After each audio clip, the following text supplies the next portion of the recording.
We talk like we're a spacefaring civilization, but in reality our furthest footprints are on the moon, and the nearest star is 40 trillion kilometers away.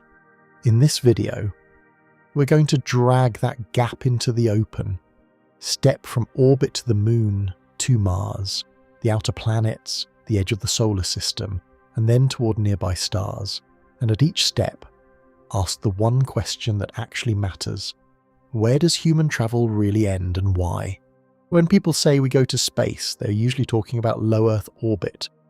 That's a thin shell around the planet, a few hundred kilometers up.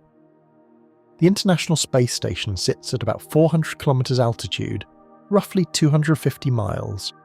That is less than the distance of a quick flight from one US city to the next, but straight up, on a globe that shows continents and oceans, that 400 kilometers barely changes your position on the map. Up there, the numbers for speed sound extreme. The station moves at about 7.7 kilometers per second, around 28,000 kilometers per hour, about 17,000 miles per hour. At that speed, you circle Earth in about 90 minutes. You see a sunrise and a sunset every hour and a half. It sounds like something out of a movie. It feels like we must be far from home, but you're still tightly tied to Earth's gravity, skimming close to the planet. The key point is simple. The speed is huge, the altitude is small. Right now, almost all human spaceflight happens inside that tiny band. Space shuttles, Soyuz capsules, Crew Dragon, they all reach low Earth orbit.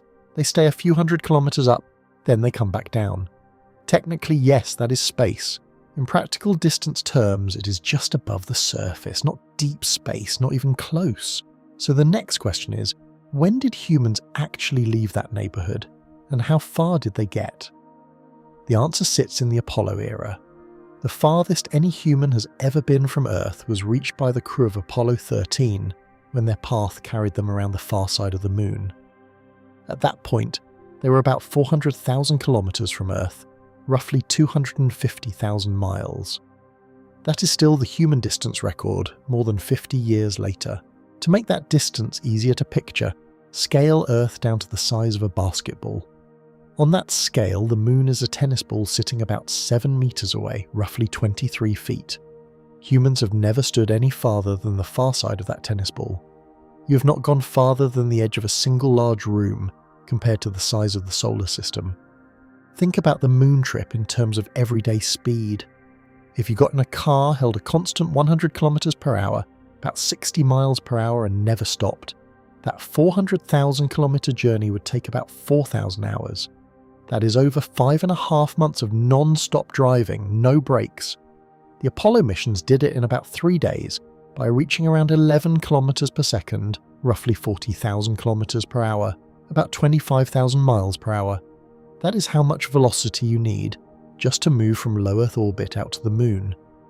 So far, the picture is low Earth orbit at a few hundred kilometers up, the moon at about 400,000 kilometers, and that is where human bodies have stopped. To see how tiny that really is, you have to pull the camera back again, to the scale of the solar system. The average distance from Earth to the Sun is defined as 1 astronomical unit. 1 astronomical unit. That is about 150 million kilometers, roughly 93 million miles. Neptune, the outer large planet, orbits at about 30 astronomical units. The possible outer shell of icy objects called the Oort cloud may extend out to around 50,000 astronomical units. That is where the Sun's influence fades into the general background of the galaxy. Now compare those numbers directly. Your maximum human distance, 400,000 kilometers, divided by 150 million kilometers, is about 0.0027. That means the farthest any astronaut has been is less than 3,000ths of the Earth-Sun distance. On a simple line from Earth to the Sun, your record is a tiny tick mark right next to Earth's position. On the scale of the Oort cloud, it is basically 0. You've taken a small step off the starting point, that's it. Even that can still feel abstract, so switch to time for light. Light travels at about 300,000 kilometers per second, around 186,000 miles per second. That constant speed is a hard rule of the universe. At that speed, Light takes about 1.3 seconds to go from Earth to the Moon. That is the round-trip radio delay the Apollo crews heard during their missions. Say something, wait a second, hear the reply. From Earth to the Sun, the one-way light travel time is about 8 minutes. When you look at the Sun, you see it as it was 8 minutes ago, not as it is right now. Push out to the nearest stars. The closest known star system, the Alpha Centauri system, is about 4.3 light-years away. 1 light-year is the distance light travels in 1 year, so roughly 9.5 trillion kilometers, about 5.9 trillion miles. Multiply that by 4.3, and you get around 4 times 10 to the power of 13 kilometers, about 25 trillion miles. That is the distance to your nearest real interstellar neighbour. Now link that back to human spacecraft speeds. Take that Apollo-style velocity around 11 kilometers per second. If you tried to cross 4.3 light-years at that speed, you would need tens of thousands of years. Not a long mission, not a long career, but longer than all of recorded human history. At your current best crewed speeds, Alpha Centauri is not a destination. It is effectively frozen beyond reach. This is where the core of the problem becomes clear. Asking how far can humans travel through space, without asking how fast can humans safely travel, misses the real barrier. Distances in space scale up brutally fast, from hundreds of kilometers to hundreds of thousands to millions to trillions. Light handles those jumps easily because it moves at 300,000 kilometers per second. Humans do not. Your rockets do not. So right now, humans in person have gone from the ground to about 400 kilometers up on a regular basis, and once to 400,000 kilometers out. That is the whole story. Everything beyond that, the planets, the outer solar system, the stars, has only been reached by robots, not by you. The gap between where robots have gone and where humans have gone is enormous. Robotic probes have visited every major planet, flown past Pluto, and some, like Voyager 1, have left the heliosphere and entered interstellar space. Human crews are still stuck hugging Earth, or repeating the same kind of low-orbit flight over and over. If you want that to change, if you want humans to go beyond the Moon, or one day even think about other stars, you have to deal with one brutal fact buried in rocket physics. That fact is, every extra bit of speed you want costs you a lot more fuel than the last bit. Not a little more, a lot more. Going from 7 to 8 kilometers per second is much harder. Going from 1 to 2, going from 10 to 11 gets worse again. The relationship is not friendly, it is exponential, and it sits at the center of every decision about how far you can really go. So the next step is clear. Before talking about Mars, or Jupiter, or Alpha Centauri, you need to understand why your rockets fight you so hard when you push for more speed, and why that one piece of math quietly decides the true range of human space travel. You want to go faster in space, maybe reach Mars, maybe one day another star. So why does every extra bit of speed suddenly feel almost impossible?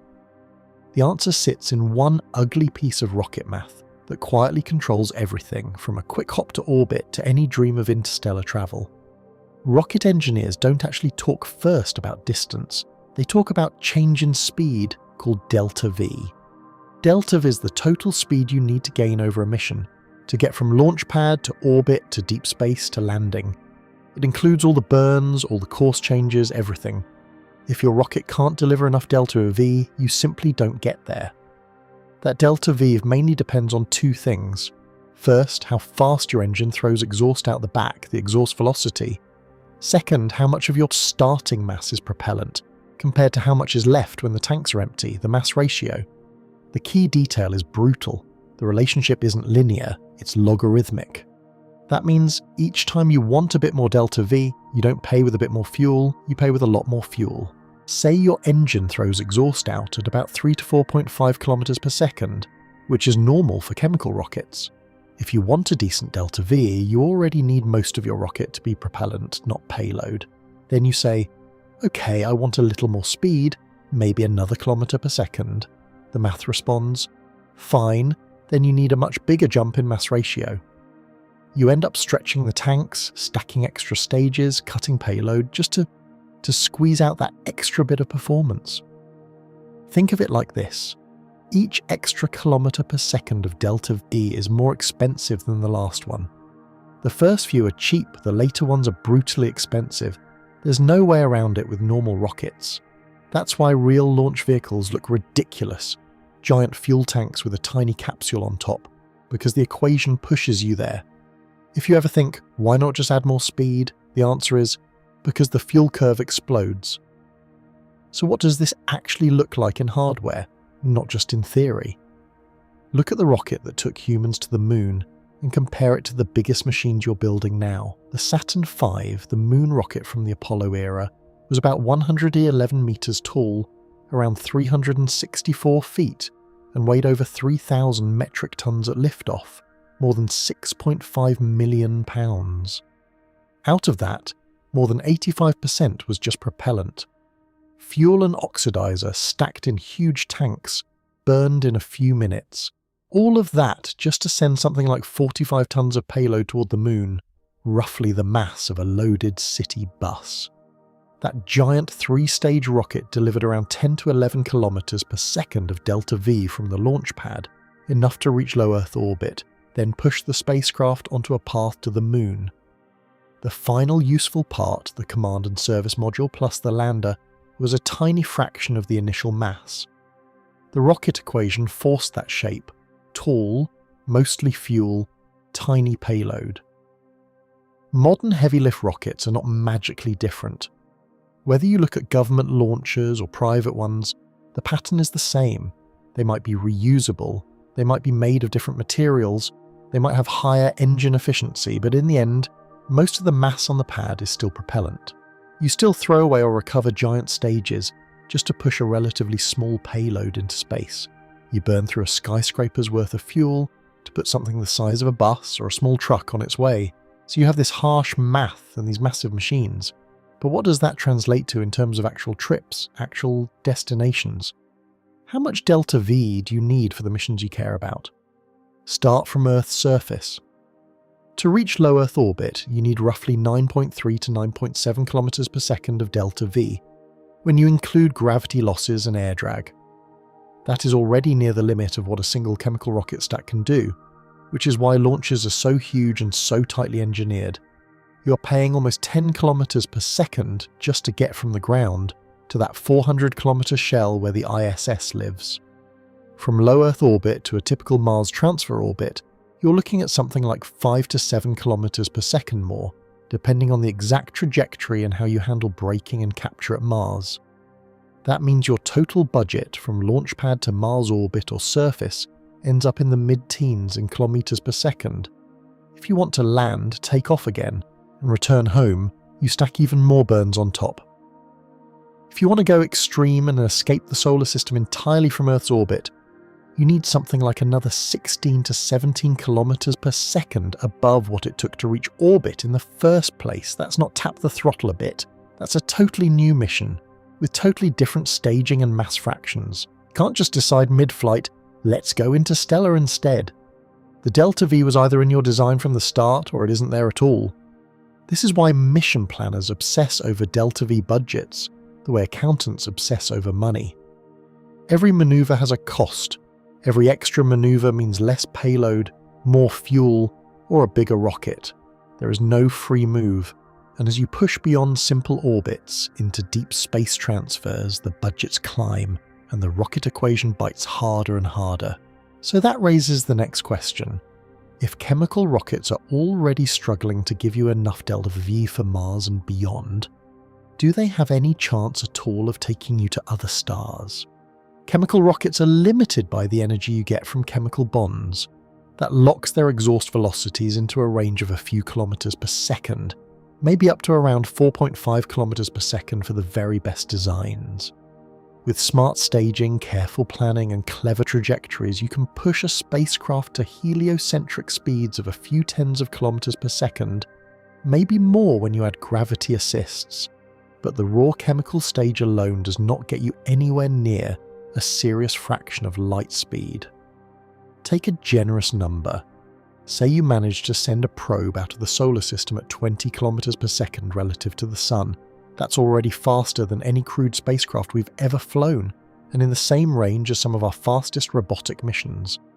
20 kilometers per second is only about 0.0067% of the speed of light. At that speed, reaching Proxima Centauri, the nearest star, takes over 60,000 years.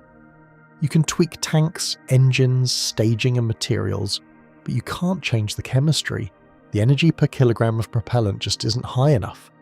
Chemical rockets are amazing for what they do, lifting heavy payloads off Earth, moving around the inner solar system, sending probes to the outer planets with help from gravity. But as a tool for direct human interstellar travel, they hit a hard ceiling.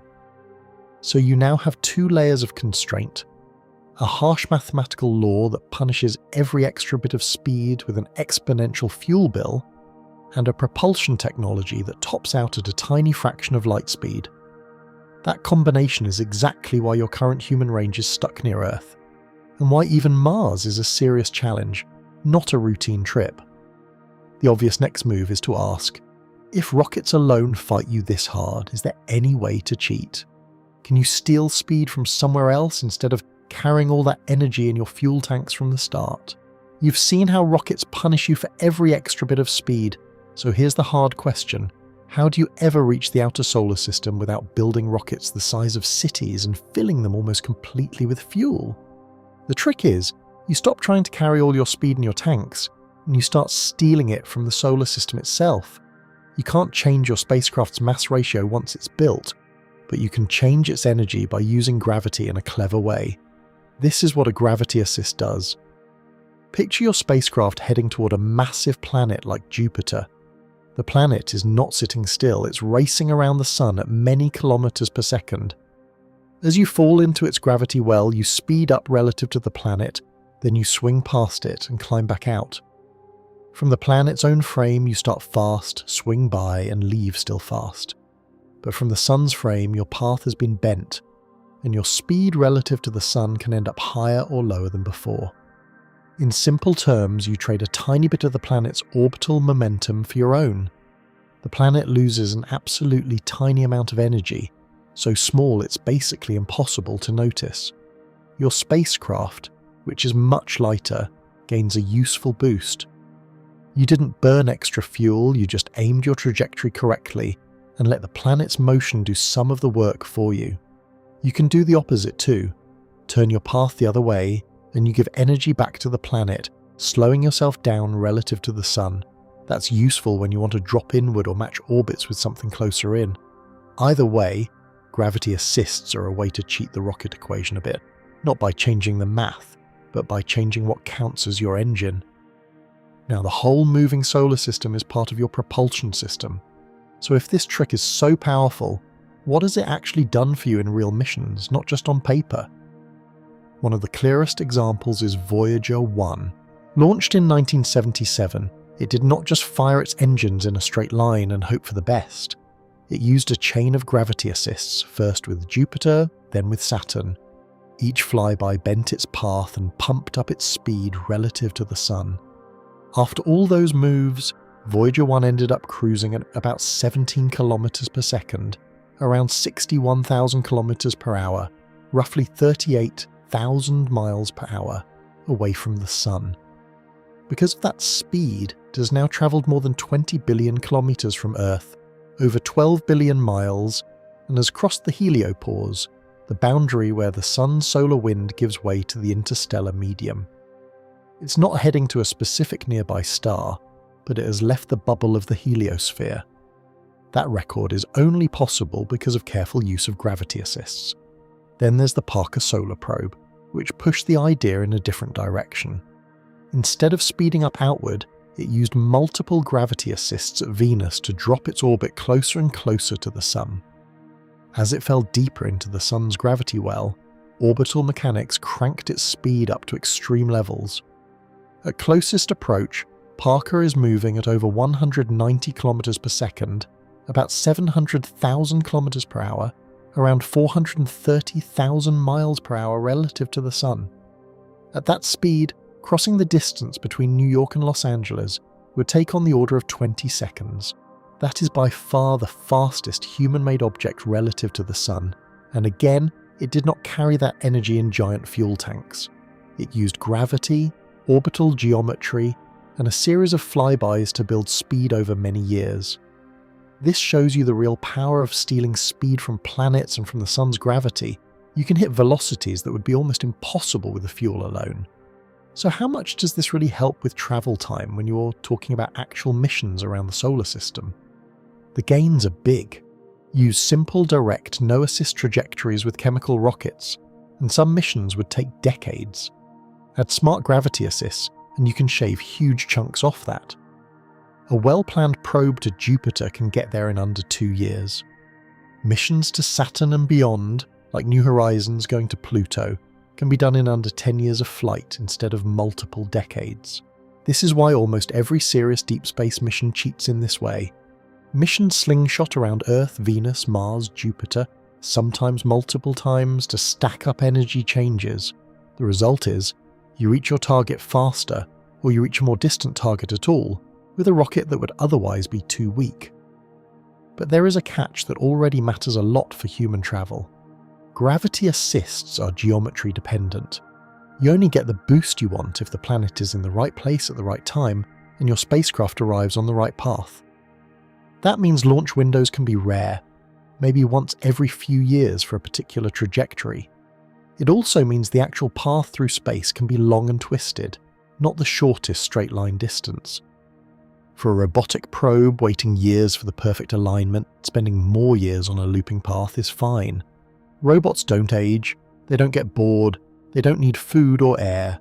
For human crews, those extra years mean life support mass, radiation dose, psychological stress and cost. A clever gravity assist that saves fuel might still be a bad deal if it turns a 3-year trip into a 7-year one with people on board.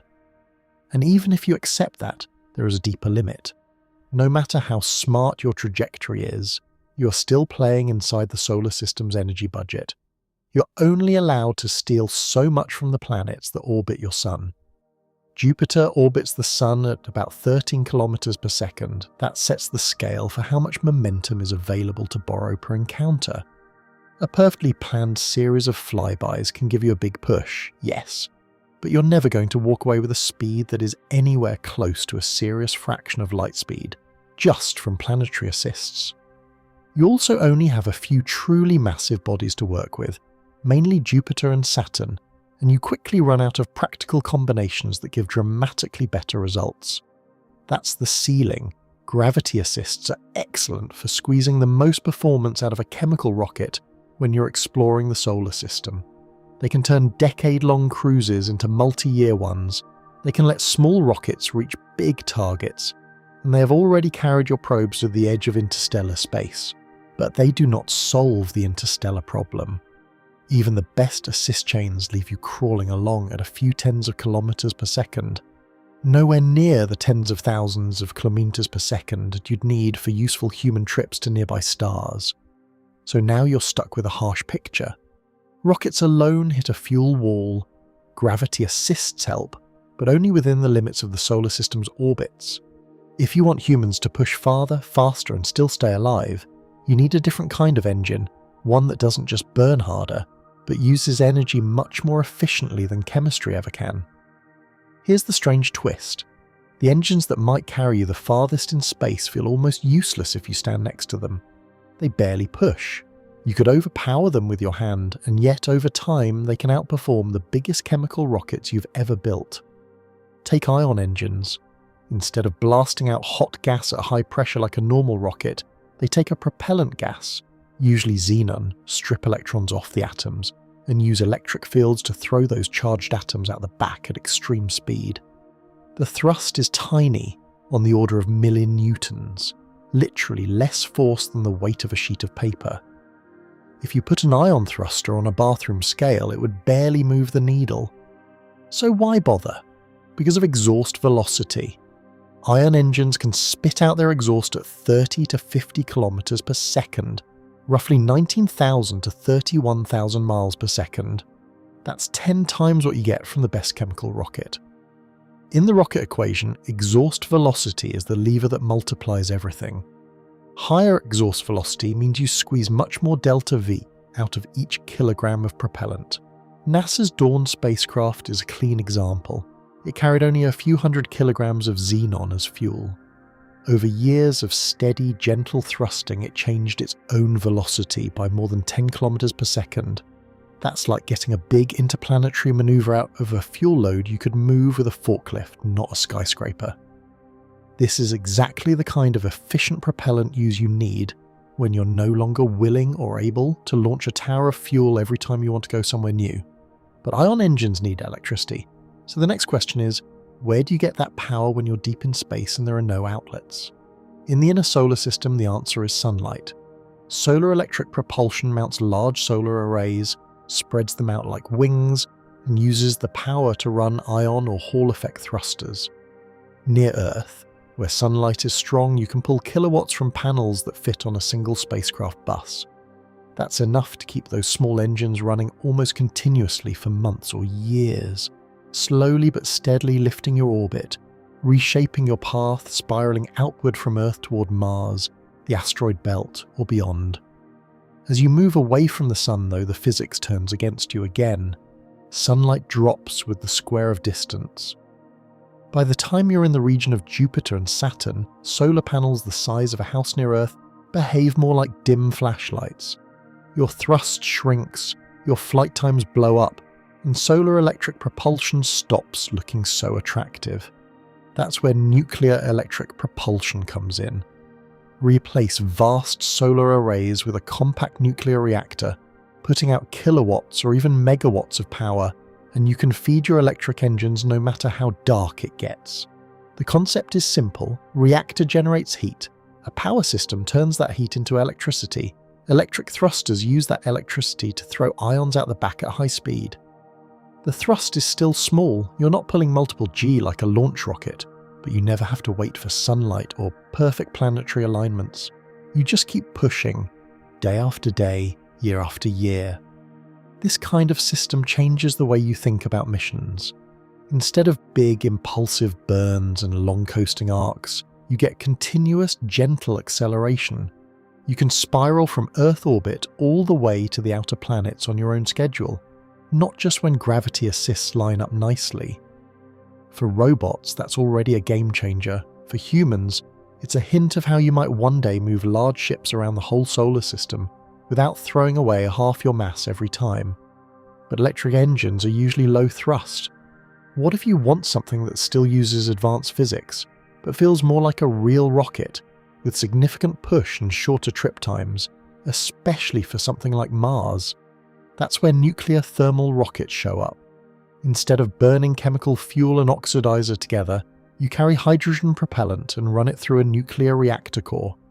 The reactor heats the hydrogen to extremely high temperatures, then you shoot it out a nozzle, just like a normal rocket plume, but with a much higher exhaust speed. Chemical rockets top out around 3 to 4.5 kilometers per second of exhaust velocity. A good nuclear thermal design can roughly double that to around 8 or 9 kilometers per second. In the rocket equation, doubling the exhaust velocity is a big deal. It means that for the same propellant mass, you can get much more delta V, or for the same mission delta V, you can carry more payload and less fuel. Studies of nuclear thermal systems suggest real practical benefits for crewed Mars missions. With nuclear thermal stages, the cruise time between Earth and Mars could drop from the usual 6 to 9 months, down to something like 3 to 4 months, depending on the trajectory. Cutting the flight time almost in half matters a lot. Astronauts spend less time in deep space radiation, less time in microgravity, and you need to carry fewer consumables like food, water, and air. You still have to deal with launch, safety, reactor shielding and concerns, but in pure performance terms, this is one of the few near-term technologies that can move the needle for human interplanetary flight. So electric and nuclear thermal systems can stretch your reach inside the solar system. But what about the big dream? Engines that actually get you close to a meaningful fraction of light speed. On paper, fusion drives look like the obvious next step. Fusion reactions take light nuclei like deuterium and helium-3 and fuse them into heavier nuclei, releasing enormous energy per kilogram of fuel, orders of magnitude higher than chemical reactions. If you could harness that in a rocket engine, You could push exhaust velocities into the tens of thousands of kilometers per second, a noticeable fraction of light speed. In theory, that would allow delta V high enough to think about interstellar journeys on timescales of decades instead of millennia. Antimatter goes even further. When matter and antimatter meet, they annihilate into pure energy, following Einstein's mass-energy relation. The energy density is incredible, far beyond even fusion. In principle, an antimatter rocket could achieve extremely high exhaust velocities and efficiencies, turning a small amount of mass into a huge amount of kinetic energy for your ship. But, in principle, is doing all the work here. Right now, you do not have a single controlled net positive fusion power plant on Earth, not even for electricity on the ground, let alone a compact, reliable, restartable fusion engine you could bolt onto a spacecraft. The engineering problems are huge, from plasma confinement to materials that can survive the environment to managing heat and radiation in a closed system. Antimatter is even worse. Particle accelerators can make antimatter, but in vanishingly small quantities measured in nanograms per year at enormous cost. Storing it safely is a nightmare, because any contact with normal matter destroys it instantly. Building a drive system that uses kilograms of the stuff is so far beyond current capabilities that it's basically science fiction with today's technology. So yes, the physics behind fusion and antimatter is real. The energy is there on the chalkboard and on computer models, but the gap between theory and a working Starship engine is measured in decades to centuries, not in a couple of product cycles. That means if you're asking what can actually extend human reach in this century, you're looking at ion engines, solar electric, nuclear electric, and maybe nuclear thermal rockets. These are the realistic distance multipliers you can actually build, test, and fly within a human planning horizon. And that leads straight into a new kind of limit. Say you solve the propulsion side, you get higher exhaust velocities, better delta V, shorter trip times. You can push a ship to Mars faster, maybe to the outer planets, in a reasonable number of years. The next hard wall doesn't come from the engine at all. It comes from the people inside the ship, and what long exposure to deep space does to their bodies and minds. You can build the best engine in the world, but if the crew dies halfway there, the mission is a failure. And that's the part a lot of space hype quietly skips. The moment you leave Earth's magnetic field, you step into a radiation environment that your body did not evolve for. Out here, you face two main threats. First, galactic cosmic rays, high-energy particles that come from supernovae and other violent events in the galaxy. Second, solar particle events, bursts of protons and heavier ions from solar flares and coronal mass ejections. On Earth, the atmosphere and magnetic field shield you. On the Moon, on the way to Mars, in deep space, they don't. Radiation doses measured in sieverts, which try to capture how much biological damage the energy does, not just how much energy hits you. Data from instruments like the Radiation Assessment Detector on the Curiosity rover during its cruise to Mars suggest that a round-trip Mars mission might give each astronaut something like 0.6 to 1 sievert of DOE, depending on how long the trip takes, how strong solar activity is, and how much shielding the spacecraft has. To put that in simple terms, that range is high enough to noticeably increase lifetime cancer risk. We're talking tens of % increase, not a rounding error. That's for a mission lasting maybe 2 to 3 years total. Now, extend the timeline. Push to a 10-year mission in deep space or a 20-year cruise on a generation ship. With current passive shielding, radiation exposure stops being just a risk and starts becoming a hard upper limit on mission length. You can add more shielding, but shielding is mass, and mass fights your rocket equation and your propulsion systems. You can try smart tricks, like putting water tanks, fuel tanks, or food stores around crew areas to block some radiation, or using storm shelters where astronauts hide during big solar events. Those help, but they don't erase the problem.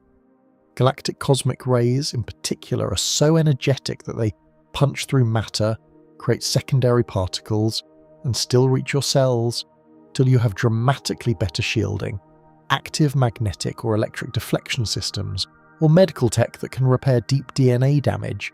radiation alone caps how long and how far you should send unmodified humans. Now, add the second invisible problem, gravity, or more precisely, the lack of it. In low Earth orbit, crews live in microgravity, effectively weightless. It looks fun in videos, floating, flipping, spinning. Inside the body, it is not fun. Without constant loading from gravity, your bones start to lose mineral content. On the International Space Station, astronauts can lose about 1 to 2% of their bone mass every month if they don't exercise aggressively. Muscles atrophy, especially in the legs and back. Fluids shift toward the head, which can damage vision. The cardiovascular system deconditions, the immune system changes. Even with strict workout routines, about 2 hours a day on specialized equipment, 6 months in microgravity leaves most astronauts weaker and physically altered. They recover on Earth, but it takes time. For a Mars mission, that means you could arrive after months in weightlessness, then have to stand up and work in Mars gravity, about 0.38 g, while already deconditioned. For multi-year journeys, the damage compounds. For decade-long or lifetime trips, it starts to look unacceptable. That's why any serious plan for really long missions, whether to the outer planets or in a generation ship, almost certainly needs artificial gravity. The simplest practical approach is rotation. You build a spinning habitat, maybe a ring or a pair of modules connected by a long arm. As it spins, centrifugal effects push you outward, giving you something that feels like gravity. Set the rotation speed and the radius correctly, and you can simulate 1 g or some fraction of it along the floor. But spinning structures bring their own challenges. Large rotating parts are hard to launch and assemble. Uneven mass distribution can cause wobble. Rapid spin rates can cause motion sickness. Designing a reliable, long-term rotating habitat for hundreds of people is not a small engineering problem. Still, if you don't do it, you're basically accepting that your crew's bodies will slowly fall apart over years in microgravity. For realistic human range, artificial gravity is not optional. It's close to mandatory. Then there's the basic question of staying alive day to day, even if radiation and gravity were solved. On the ISS, life support is impressive, but not fully closed. Water is heavily recycled. Urine and humidity are processed back into drinkable water.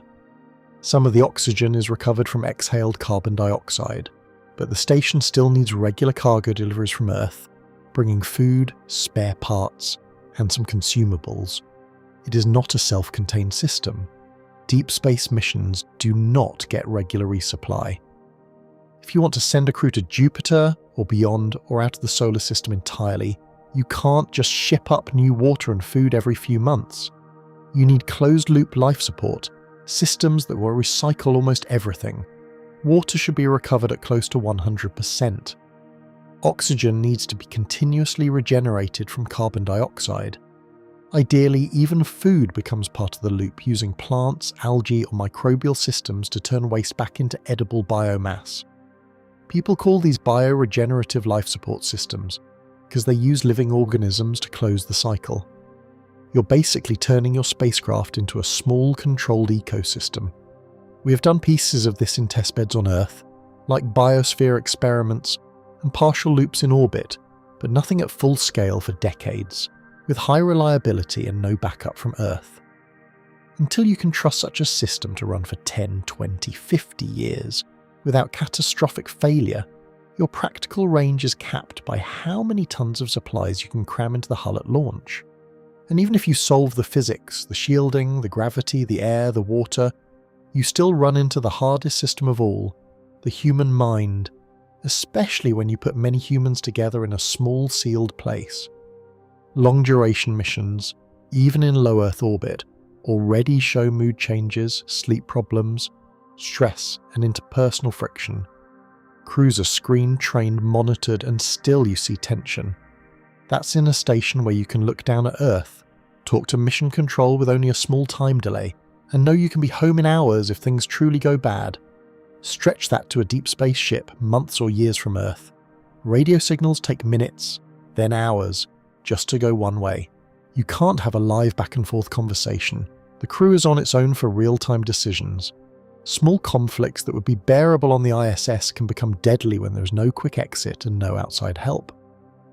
Now extend again to the idea of a generation ship or even just a 20-year mission.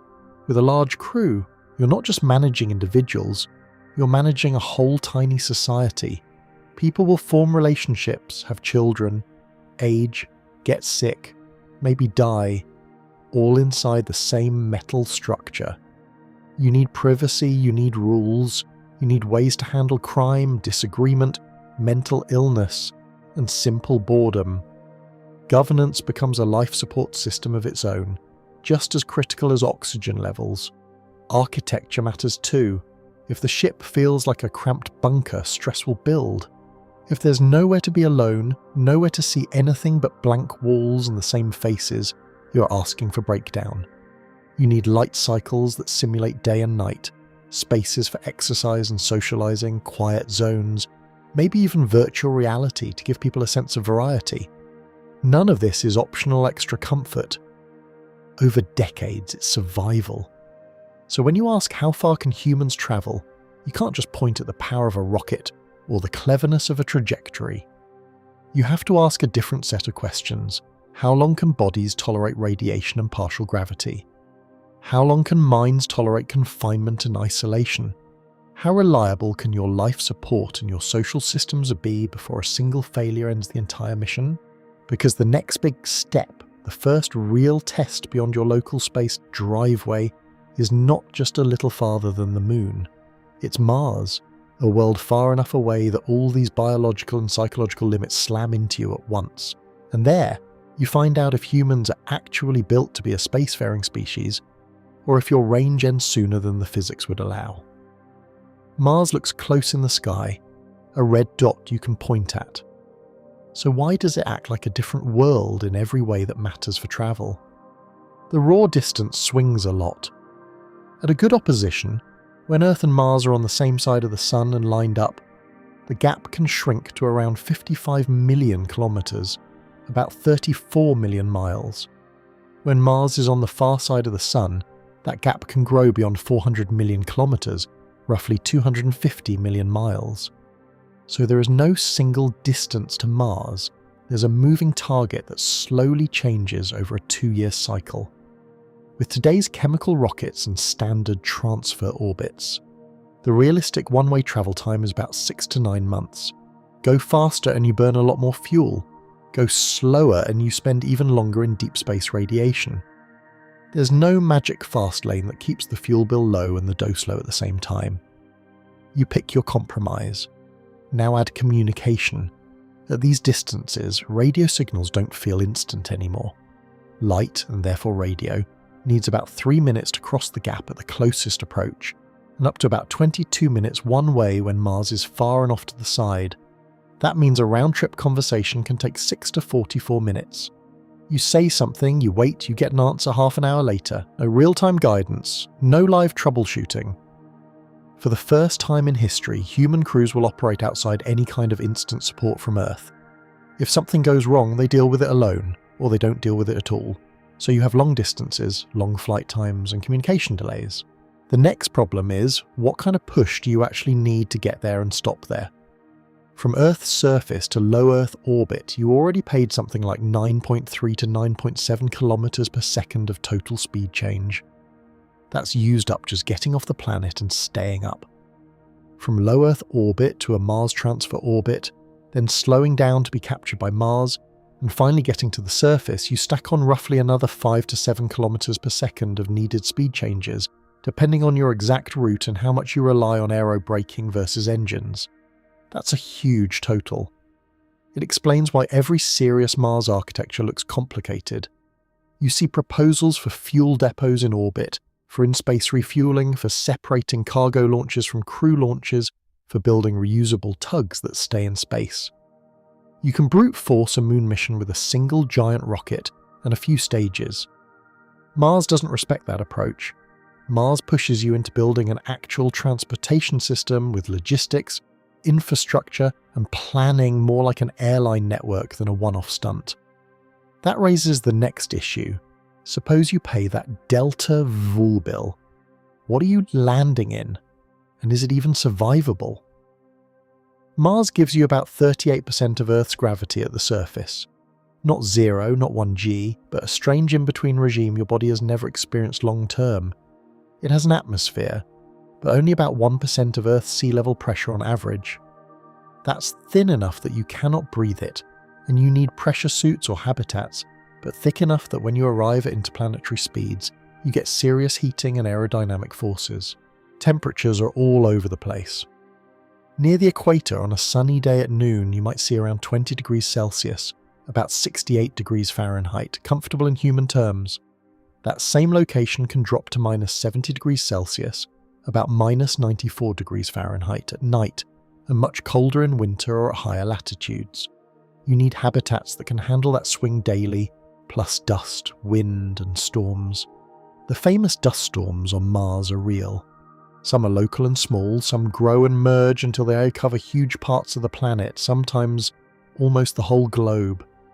The air is thin, so the winds don't hit you like a hurricane does on Earth, but the dust gets everywhere, sticks to surfaces, covers solar panels, and can grind into seals and joints. Radiation on the surface is also higher than on Earth, several times the average background dose, because Mars has no global magnetic field and only a thin atmosphere. You get some shielding by living underground or building thick-walled habitats, but you're still in a harsher environment than any place on Earth's surface. And yet, for all that, Mars is not hopeless. It has water ice in the ground and at the poles. It has plenty of carbon dioxide in the atmosphere, which you can split to get oxygen and carbon monoxide, or use in chemical processes to make methane and other fuels. The soil, the regolith, can be used as raw material for construction or radiation shielding. In other words, Mars is the first place where in situ resource utilization makes sense. You don't have to bring everything from Earth forever. You can, in principle, make some of your air, water, and fuel there. So Mars is hard, but the physics and chemistry say it is not impossible. The planet can support bases and, eventually, settlements, if you bring enough machinery and know what you're doing. That makes it very different from places like Mercury or Jupiter, which are far more hostile for humans. This leads to the key point.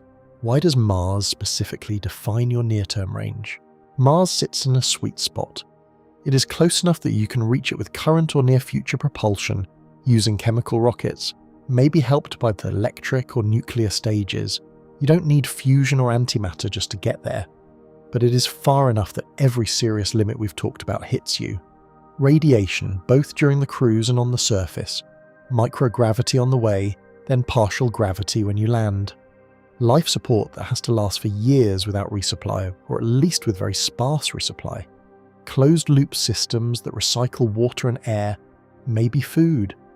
Real use of local resources, turning ice and carbon dioxide into something useful, or your mission collapses.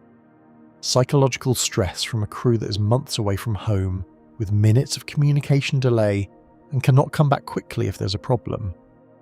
If humans can't solve that package, can't send crews to Mars, land them, keep them alive for years, build up local infrastructure and then bring them back safely on a regular basis, then the whole vision of deep space exploration with people weakens. Because if you can't handle Mars, something only tens to hundreds of millions of kilometers away, with conditions that are tough but workable, what chance do you have at Jupiter's moons, Saturn, or anything beyond? Cracking Mars does not yet answer the big question, how far can humans travel in the end? It doesn't guarantee interstellar travel or even crewed missions to the outer planets, but it does draw a clear first line. Before Mars, you are still basically in your local neighborhood, repeating variations of the same low Earth orbit flight and short lunar trips. After Mars, if you succeed, you have proof that humans can live off-world, closer life support loop, use another planet's resources, and operate independently from the Earth for long stretches. That's why Mars is not just another destination, it is a test. Pass that test, and the rest of the solar system becomes a serious conversation. Fail it, and your effective human range may stay locked to Earth and a narrow shell around it, no matter how many robots you send outward. So let's ask the next question. Suppose you do handle Mars.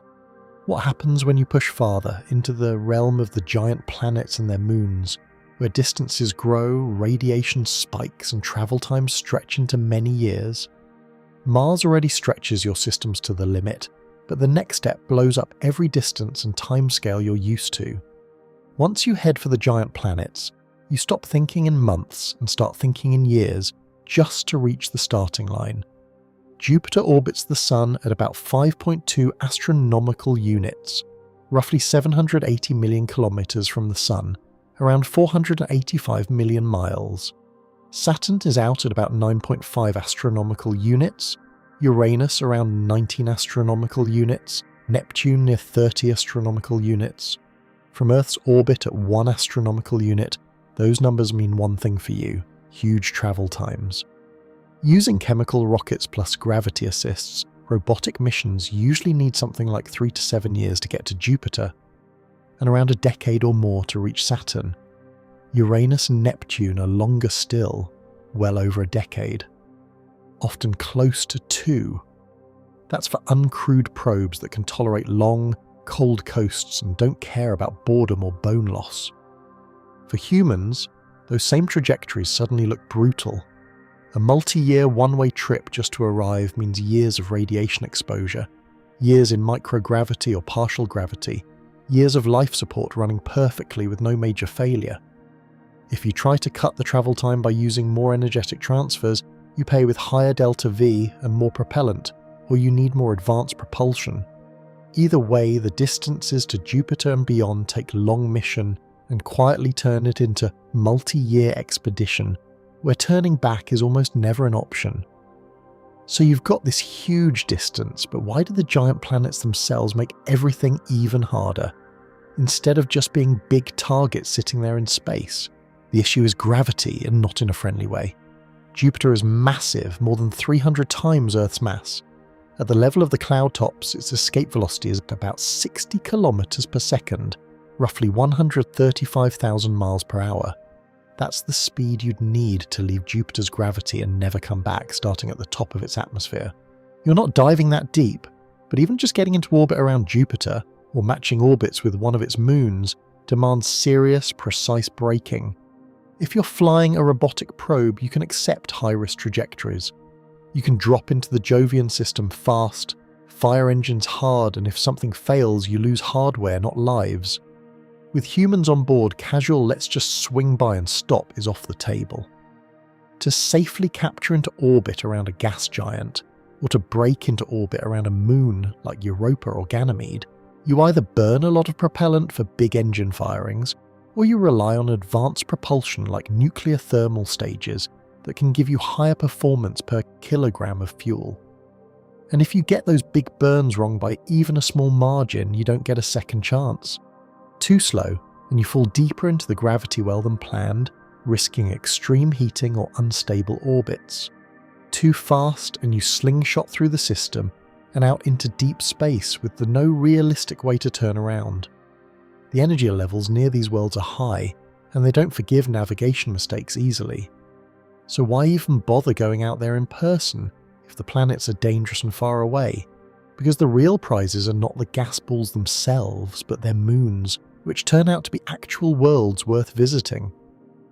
Around Jupiter you have Europa, Ganymede and Callisto. Around Saturn you have Titan and Enceladus. These are not just dots in a telescope.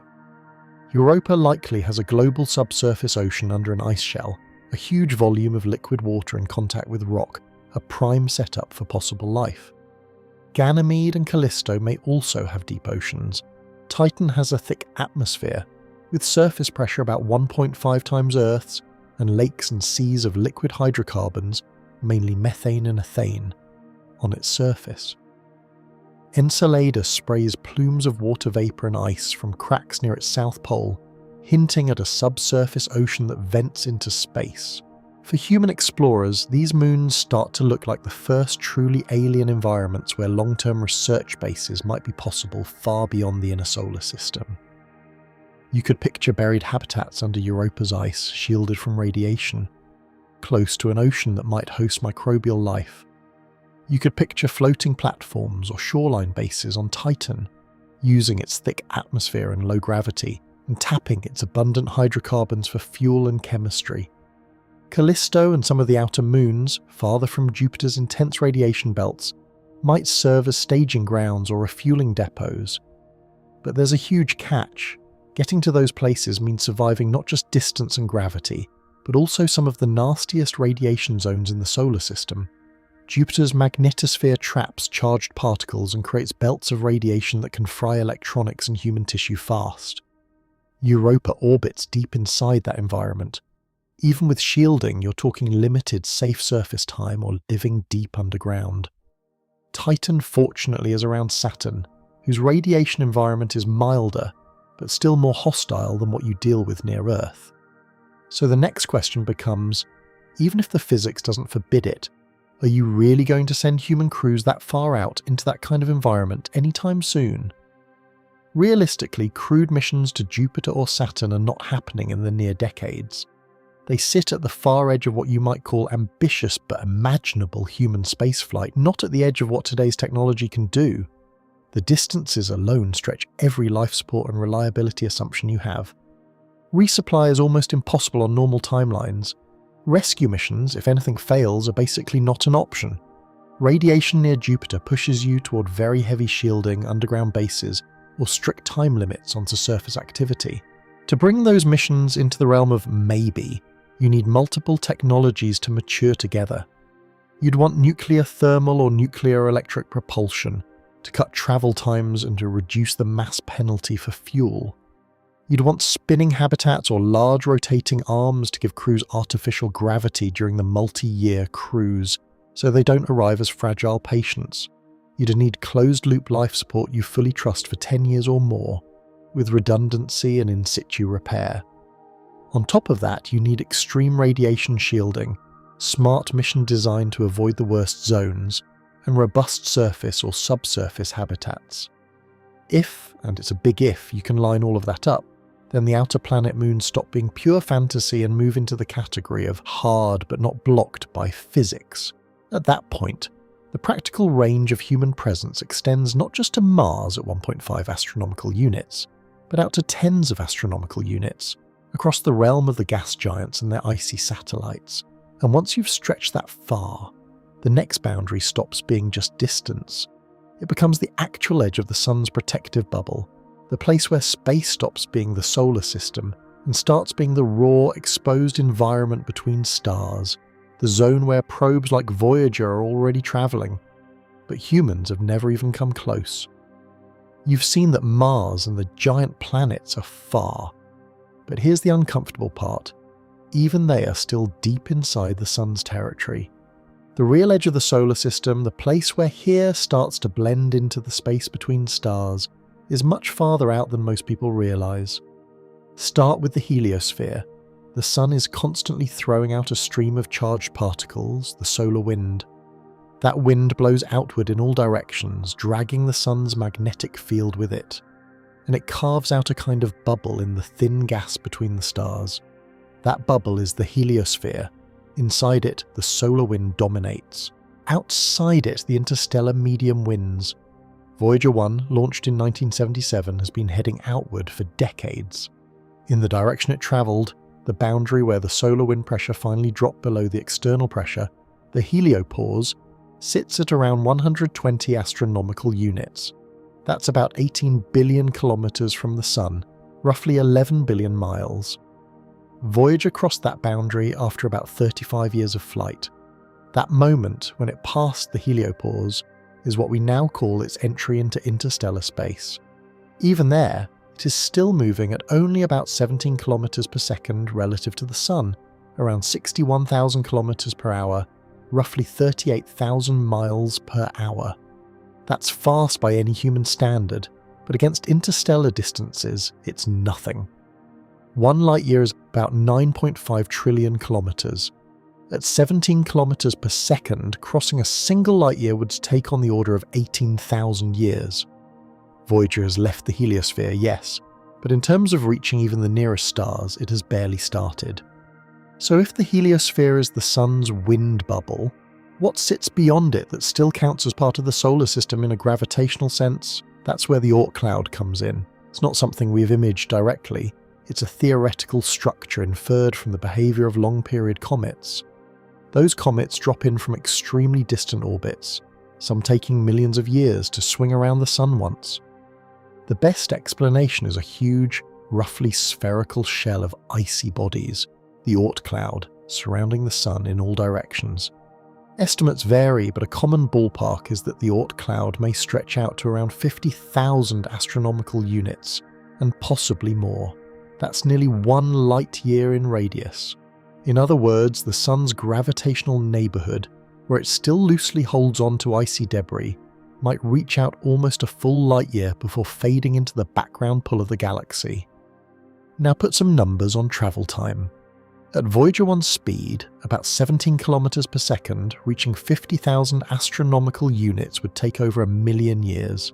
Even if you upgrade propulsion and somehow get a probe cruising at 100 kilometers per second, roughly 6 times faster than Voyager, you're still talking tens of thousands of years to cross that distance. The solar system is not just wide, it is deep, and most of that depth is empty space dotted with small icy leftovers. Maybe you accept that for robots, long timescales are fine, but then you hit another limit. How do you keep a spacecraft alive and talking to you when it's tens or hundreds of astronomical units out, far from the Sun with almost no sunlight and a tiny radio signal trickling back? Voyager doesn't run on solar panels. At those distances, sunlight is too weak to be useful with 1970s technology. Instead, it uses radioisotope thermoelectric generators, RTGs. These are power sources that convert the heat from radioactive decay, mainly plutonium-238, into electricity. The problem is, the fuel decays over time, the heat output drops, and the power you can pull from the RTGs slowly decreases. That's exactly what's happening now.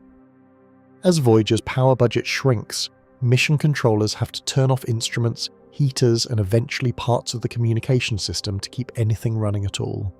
Sooner or later, there won't be enough electricity to power the transmitter and the craft will go silent, even if the hardware is still physically drifting through space. For any long-range mission, you have the same basic problem. Far from the Sun, solar panels give you very little. At 10 astronomical units, sunlight is 100 times weaker than at Earth. At 100 astronomical units, it's 10,000 times weaker. To get the same power, you'd need solar arrays that are enormous and fragile. That's not practical for most deep space missions, especially crude ones. So you're pushed toward nuclear options, either RTGs for small probes or full fission reactors, or one day maybe fusion reactors for large spacecraft. Human ships, especially, would need robust, long-lived power plants just to run life support, propulsion, communications, and onboard systems for many years. On top of that, the farther you are, the weaker your radio signal when it reaches Earth, because it spreads out over a larger and larger sphere. To receive data from a spacecraft at tens or hundreds of astronomical units, you need huge, precise antennas on Earth, like the dishes in the Deep Space Network, and very sensitive electronics. Data rates drop as distance increases. You might go from kilobits per second to bits per second.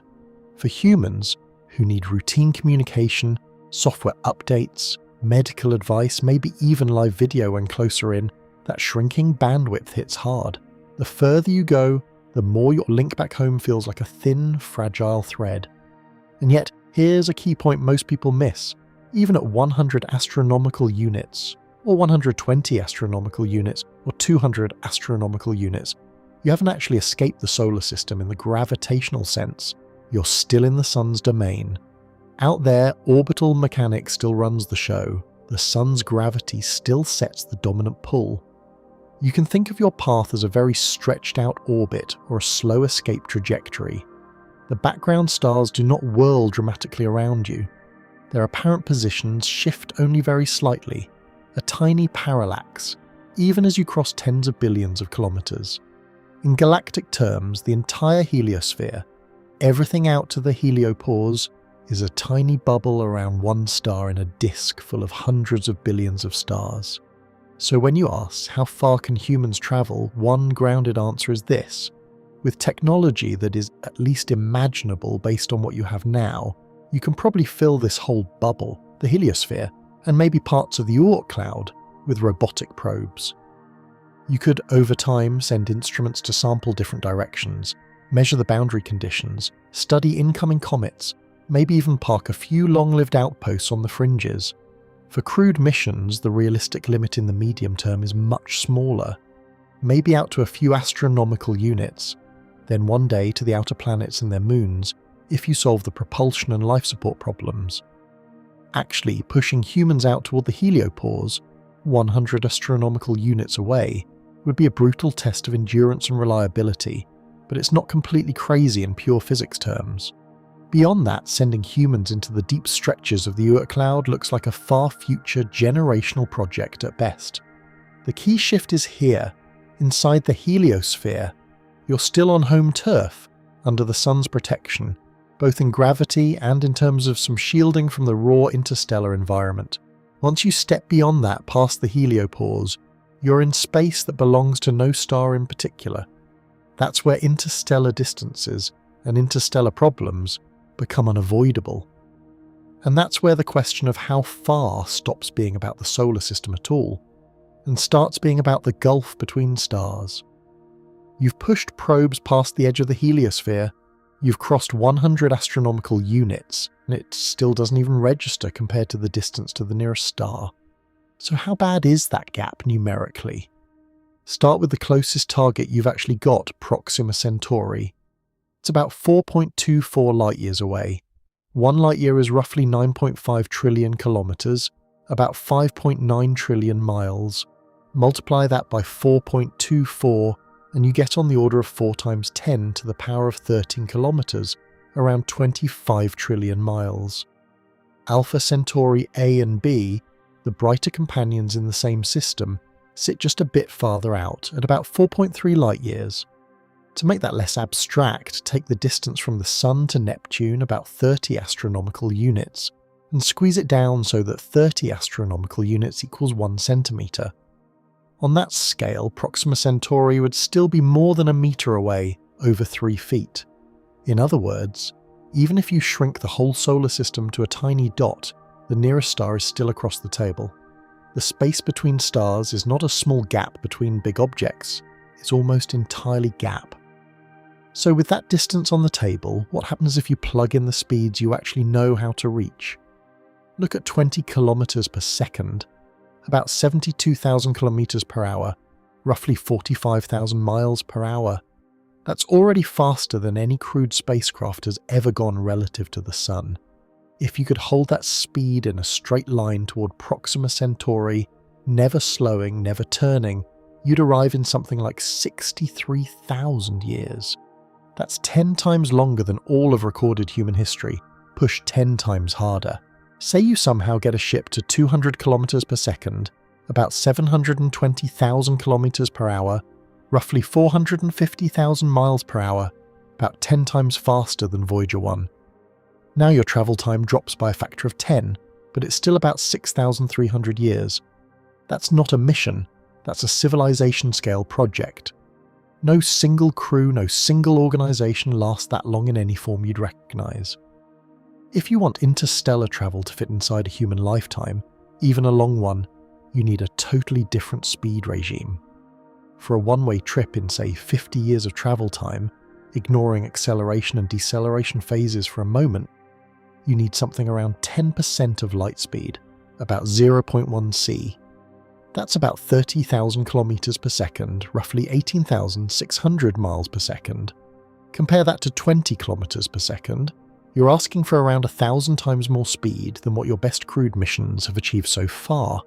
And speed is not just a number you dial up. Higher speed means much higher energy. Kinetic energy, the energy of motion, grows with the square of velocity. Double the speed, and the kinetic energy goes up by a factor of 4. Increase the speed by a factor of 10, and the energy goes up by a factor of 100. So when you talk about going from a few tens of kilometers per second to tens of thousands of kilometers per second, you're not scaling by 10 or 100 in effort. you're scaling by many thousands in energy. Run a rough thought experiment. Take a starship with a mass of 1,000 tons, about 1 million kilograms, which is not crazy for a serious interstellar vehicle with structure, shielding, life support, and a habitat. Accelerating that mass to 0.1 c would require on the order of 4.5 times 10 to the power of 21 joules of kinetic energy. For comparison, total human energy consumption in a year is on the order of 10 to the power of 20 joules. That means you're talking about something like decades of present-day global energy use, all poured into the motion of one ship, and that's just to speed it up. You also have to slow it down at the destination, unless you're fine with flying right through the target system and out the other side forever. This is why serious interstellar drive concepts jump straight past chemical rockets and even past simple nuclear thermal. You don't get that kind of energy from chemistry. Instead, people look at fusion drives, which would use nuclear fusion reactions with vastly higher energy density than chemical bonds or antimatter, which can in principle convert almost all of its mass into energy. Another approach skips putting the energy source on the ship at all, and talks about huge external power systems, like giant laser arrays that push a light sail. In every case, you're forced into technologies that are far beyond what you routinely use today, because the energy bill at 0.1 cents is simply enormous. And even if you solve propulsion and energy, you hit another wall most people don't think about. The space between stars is not clean.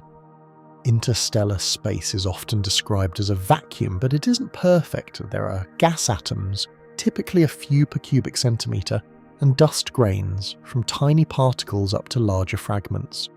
At the slow speeds you use in the solar system, this background material is just noise.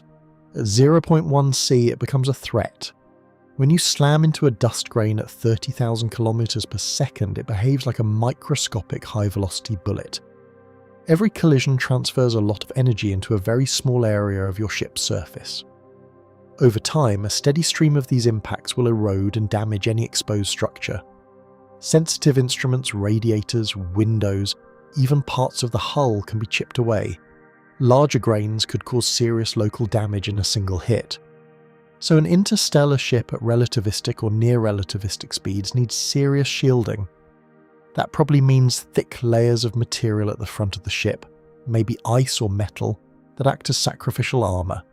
It could also mean magnetic or electric fields that deflect charged particles, though those don't help much against neutral dust grains. Some designs place the actual habitat behind a long nose of shielding, and let that take the constant abuse while the rest of the ship hides in its shadow. The gas itself also matters. At 0.1 c, even sparse atoms add up to a constant stream of charged particles when they hit your hull and get ionized. That can heat surfaces, charge materials, and cause long-term wear. Space at those speeds behaves more like a very thin but very aggressive fog than the empty void you're used to thinking about.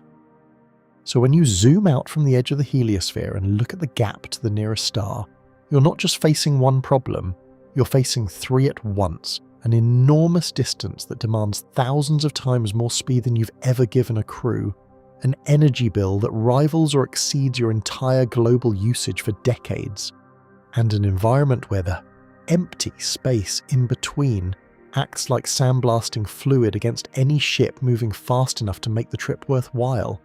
That combination is why, for now, even your best probes are crawling compared to what you'd need, and why human trip to another star is not just an engineering project, it's a complete change in how you generate and use energy, and how you build and protect spacecraft. And even if you one day solve all of that, you still hit one last hard limit: the speed of light itself, and the strange way time and distance start to bend when you get close to it. There is a final speed limit built into the universe, and it doesn't care how clever your engine is, or how rich your civilization gets. In a vacuum, light always moves at about 300,000 kilometers per second, around 186,000 miles per second. Special relativity says one clear thing: anything with mass, like you, your ship, your fuel, can get close to that speed, but can never reach it or pass it. As you push your ship faster and faster, each extra push gives you less increase in speed than the last one, but it still costs you more and more energy. In everyday terms, that means there's a kind of relativistic weight that kicks in. The faster you go, the harder it gets to squeeze out a little more velocity. At low speeds, Newton's laws are fine. Double the push, double the acceleration. As you creep into a serious fraction of light speed, the same push gives you less speed gain. To get from 90% of light speed to 99% is much, much harder than getting from 0 to 10%, even though it looks like the same difference on paper. For rocket designers, that's bad news. You're already fighting the rocket equation, which punishes you for every extra kilometre per second. Relativity adds a second punishment on top, where energy requirements explode as you approach light speed. So just floor it to 99.999% of light speed with a normal rocket is not a plan. You hit energy walls long before that. So if light speed is a wall, how do you ever cross big distances in less than geological time? This is where relativity does something strange in your favour. As your ship's speed gets close to light speed, time on board slows down compared to time back on Earth. That's not a metaphor. It's a real physical effect. This is called time dilation. An observer watching your ship from Earth would see your clocks ticking slower as your speed increases. From your point of view on board, your clock looks normal, your heartbeat looks normal, but you would see Earth's clocks running fast if you could watch them clearly. Put numbers on it. At about 90% of light speed, time on the ship runs at roughly 44% the rate of someone sitting still relative to you. So if 10 years pass on your ship, about 23 years pass on Earth. At about 99% of light speed, your time rate drops further, down to around 14%. Now, if 10 years go by for you, about 71 years pass back home. This leads to a weird result. A journey that takes 100 years when measured from Earth's frame could feel like only around 14 years to you on board, if you cruise near 99% of light speed.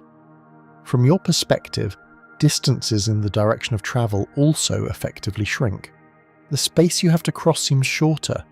The universe from your seat inside the ship becomes more reachable than it looks to someone watching you from a distance.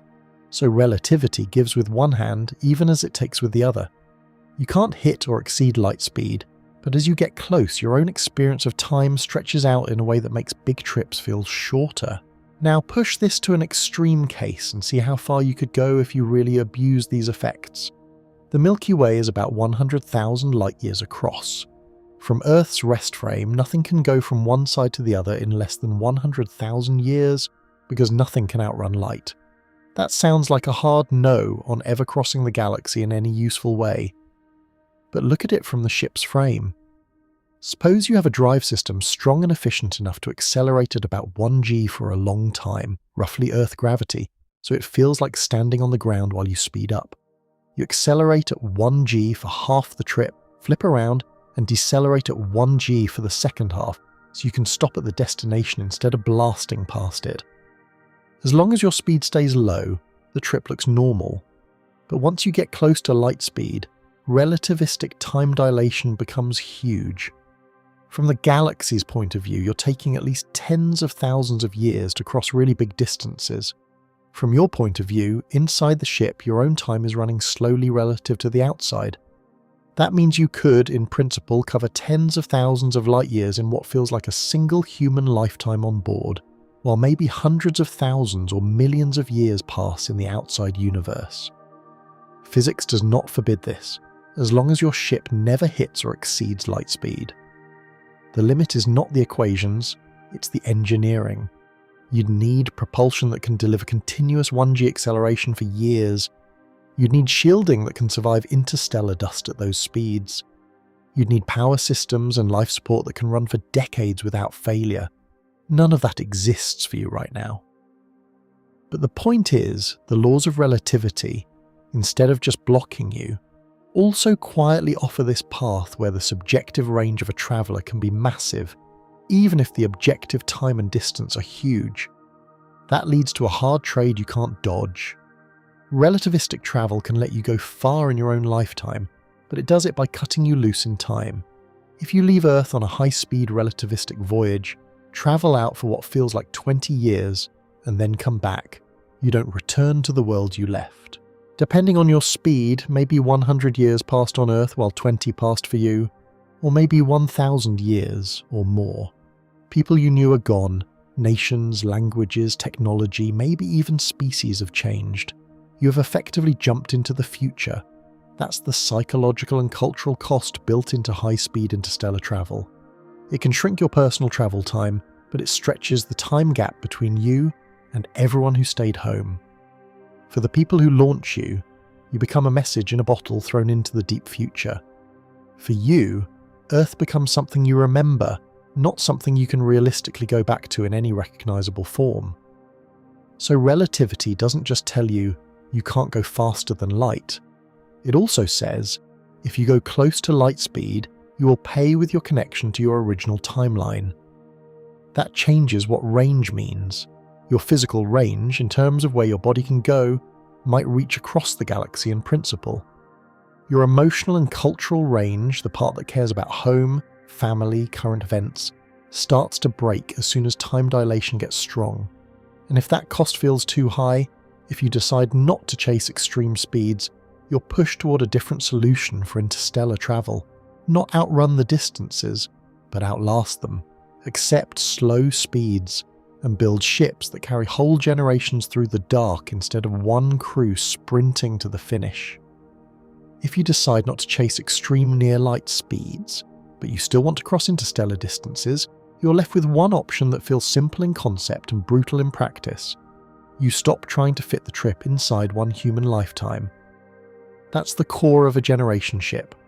Instead of blasting a small crew across space at 0.1 C or faster, you send a huge, slow, self-contained habitat at sub-relativistic speed, maybe 1,000 kilometers per second or less, around 0.3% of light speed or lower. At that pace, a 10-light-year trip takes tens of thousands of years in external time, but no single person is meant to see the whole journey. Multiple generations are born, grow up, have children, and die on board before the ship ever reaches its destination. In that setup, the ship is not just a vehicle, it is the entire world for everyone who lives there. For later generations, the destination star may be a long-term goal, but day to day, what matters is the ship itself, its internal environment and its social structure. Travel range stops being just about propulsion and becomes about whether you can keep a miniature civilization stable over centuries. The scale jumps immediately. Keeping a handful of astronauts alive for a few years is one thing. Keeping hundreds or thousands of people alive for centuries is a totally different level. You can't depend on outside resupply, you can't plan on quick rescue. Everything that keeps people alive has to be closed, redundant, and repairable with what you carry. You need a closed ecosystem with water, air, and nutrients cycling almost perfectly. That means recycling systems far beyond what the ISS uses now. Every drop of water is reclaimed, every bit of waste is processed. Gases are continually scrubbed and rebalanced. You likely bring plants, algae, and microbes as part of the loop to convert waste back into oxygen and food. Any leak in that loop isn't just a maintenance task, it's a threat to the entire mission over the long term. You also can't afford to leave people in microgravity for generations. Bones and muscles would degrade, immune systems would shift, children might develop differently, so you design rotating structures to give artificial gravity, maybe a big spinning ring with living areas along the rim, or multiple rotating arms.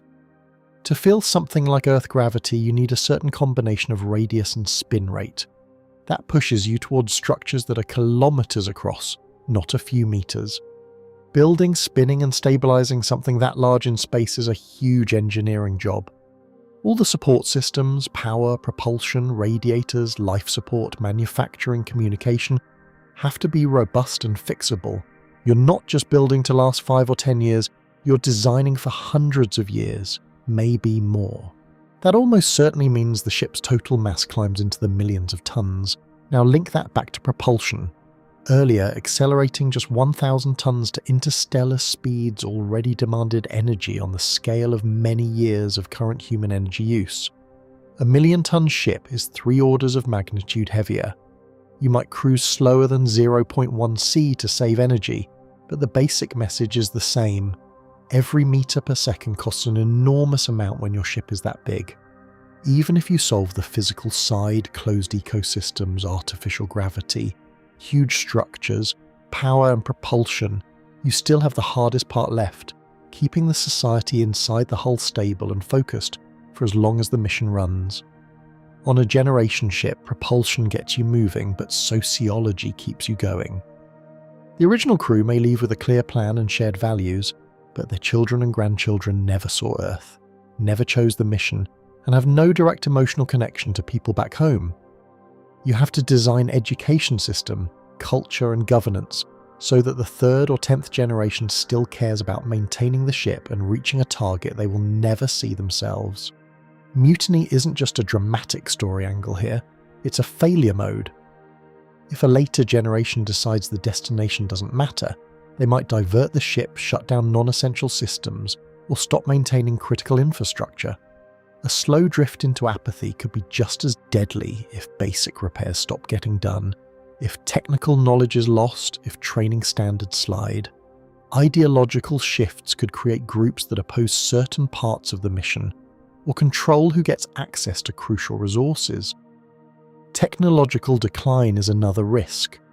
If the ship loses key skills, nuclear engineering, life support maintenance, medical expertise, over many generations, you might end up with a population that can't fix their own habitat at a deep level, only patch the surface. Then a single major failure in power, atmosphere or structure might be impossible to fully repair. So the question how far can humans travel turns into how many centuries of stable culture can you build into one sealed system. Propulsion is necessary but not sufficient. If the group inside the hull can't maintain cooperation, knowledge and motivation over extremely long times, the physical capability of the ship doesn't matter. Push the timeline far enough and another shift happens, the people on board stop seeing themselves as travellers entirely.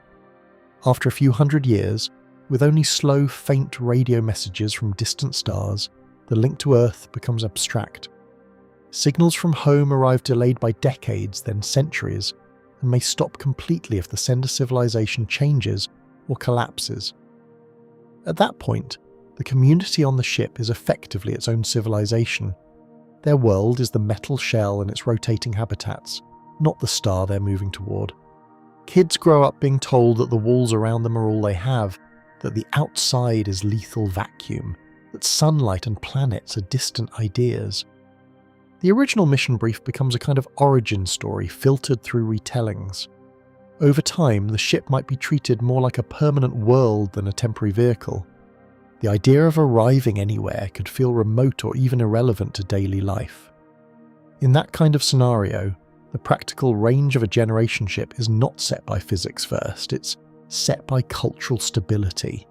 If the society inside can maintain enough continuity to keep the engines running, the life support working and the navigation on track for 1,000 years, then 1,000-year trips are possible. If they can keep it together for 10,000 years, then 10 light-year or 20 light-year journeys look feasible.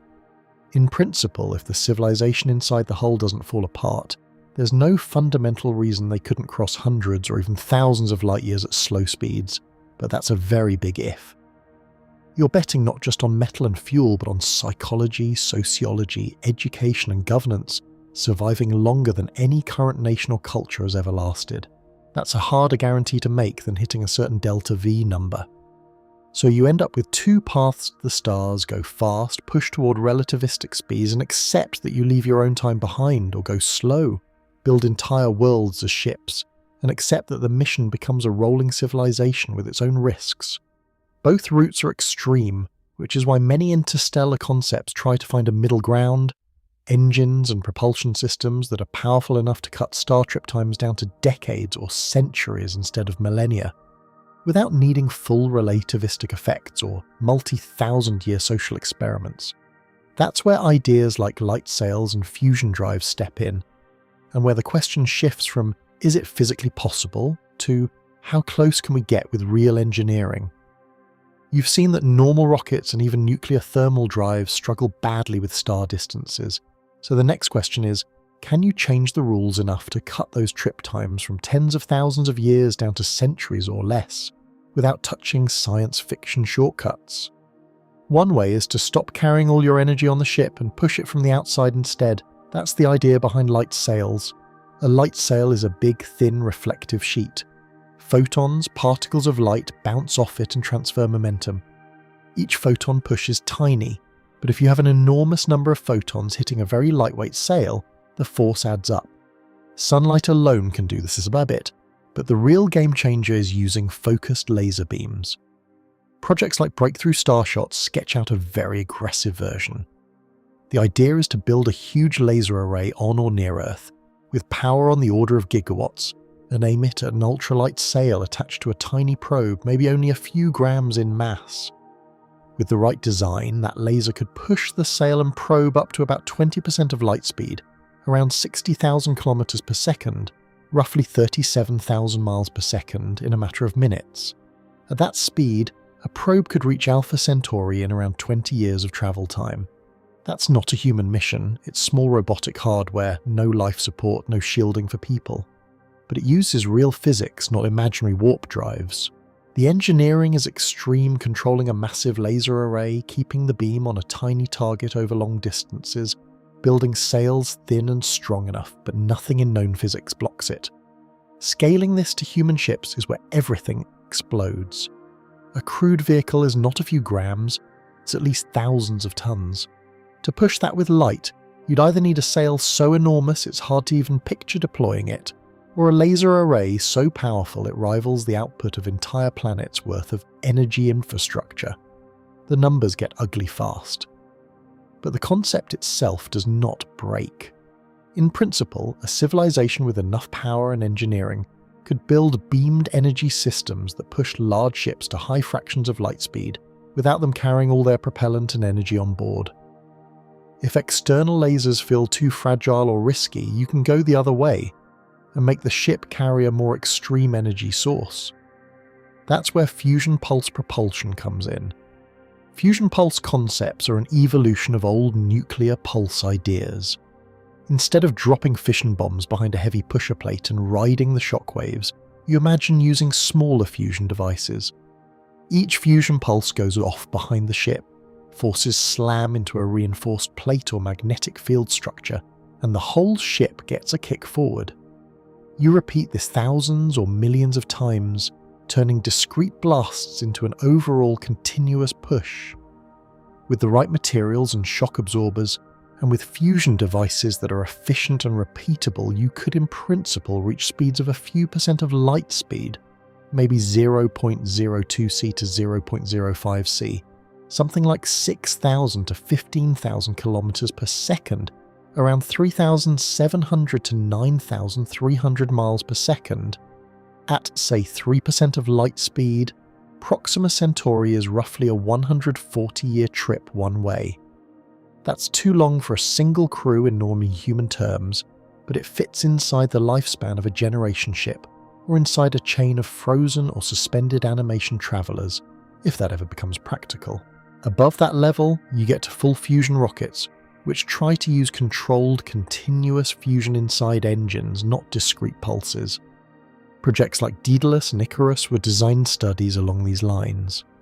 Project Daedalus, for example, imagined a two-stage fusion rocket using helium-3 and deuterium as fuel.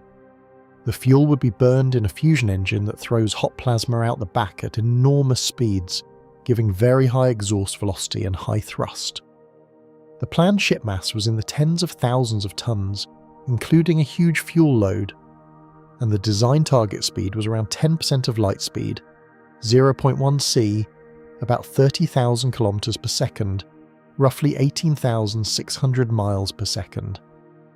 At that speed, reaching a nearby star like Barnard's star or one of the Alpha Centauri components could take a few decades of travel time. Suddenly, interstellar mission under a century moves from pure fiction to horrendously difficult but not clearly impossible under known physics. The obstacles are all engineering and logistics. We don't have working fusion power plants on Earth that produce net energy, let alone fusion rocket engines that can run for years. We don't have a way to mine helium-3 from gas giants efficiently, or store fusion fuels in the quantities these designs need. We don't have materials fully tested for continuous bombardment by fusion plasmas at those power levels. But none of that is the same as a law of physics saying no, it's a long list of not yet. So what does all this do to your actual reachable range if, over the next centuries, you manage to build fusion drives or powerful beamed energy sail systems and solve the shielding and life support problems to go with them? Link it back to numbers. If you can routinely get uncrewed probes to 20% of light speed with light sails, you can explore nearby star systems within a human working lifetime. If you can get big, crew-capable ships to even 5 to 10% of light speed with fusion rockets, you're talking about travel times to the nearest stars on the order of decades to maybe a century. That is long, but it's not geological. It fits inside the idea of a multi-generation vessel, or a mission that uses cryogenic sleep if that ever becomes real. Combine that with serious radiation shielding, strong hulls that can handle dust impacts at thousands of kilometers per second, and life support that can close the loop for many decades. And suddenly, your realistic engineering horizon jumps. You're no longer limited to the inner solar system plus a few robotic scouts beyond. You're looking at humans, or their engineered descendants, being able to reach and maybe settle star systems within, say, 10 to 20 light years, then 50, maybe 100 over longer timescales. That's not the whole galaxy. You're not jumping from star to star like in a movie, but it's also not stuck at one star forever. The gap between tens of astronomical units and a few light years is enormous, but with beamed sails and fusion it stops being infinite. And that's where the tension really spikes, because once you accept that interstellar travel on century timescales is not forbidden by physics, just brutally hard, you have to confront a bigger question. Not just can we reach other stars, but if we can, how far does that process go over millions of years? And why haven't we already seen someone else who did it first? You've been talking in terms of nearby stars and single missions, but zoom out once more and the scale jumps again. Now you're not asking, can one ship get to one star? You're asking, can a whole civilization spread across an entire galaxy? And if so, how long does that actually take? The Milky Way is big, but it's not infinitely big. It's roughly 100,000 light-years across, and maybe about 1,000 light-years thick in the main disk where most stars live. The total star count is somewhere around 100 to 400 billion. That sounds impossible to cross, until you plug in even modest interstellar speeds and long timescales. Say you develop reliable colony ships that cruise at just 1% of light speed, about 3,000 kilometers per second, roughly 1,900 miles per second. That's way slower than the 0.1 C you'd like for quick missions, but much faster than anything you have now. A 100 light-year hop at 0.01 C takes around 10,000 years. That's absurdly long for individual humans, but not absurd at all on geological or evolutionary timescales. Now imagine this is not a one-off. A civilization sends out a ship to a star 50 or 100 light-years away. After thousands of years, that star system is settled.